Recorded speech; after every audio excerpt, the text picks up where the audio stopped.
Ay, wala kang kakwinta-kwinta talaga, ano? Sara Duterte, wala kang kakwinta-kwinta talaga. Para kang hindi vice president. Alam niyo ba, dapat ang pinasukan mo, media, hindi vice president. Wala kang nagagawa sa pagka-vice presidente mo. Tapos sasabihin mo pa, si PBBM pa ang gumagawa ng mga katulad sa iyo. Ikaw nga nagsisumisira sa kanya eh. Ikaw nga sumisira sa mga lahat ng mga ginawa niya para sa taong bayan. Napapakinabangan namin. Ikaw, anong napakinabangan namin sa iyo? Puro chismis. Nakakainis ka, no? Ang kapal ng mukha, dapat ikaw ang manalaming. Baka makapal na ang mukha mo. Mabuti nakakaharap ka pa sa media para sa taong bayan dito na imbis na kinakadiri ka na. Tapos, ang sarap, ang ganda pa ng ngiti mo, no? Walang hiya ka.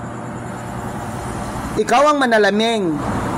Siguro tumingin siya sa salamin, no? Pag sinasabi niya yung stop na ang pamumulitika. Kasi sila yung namumulitika. Ang ginagawa lang namin lahat ay sumasagot kami, di ba? Attorney Harry Roque, ikaw isang biktima ka din. Bida-bida ang putya.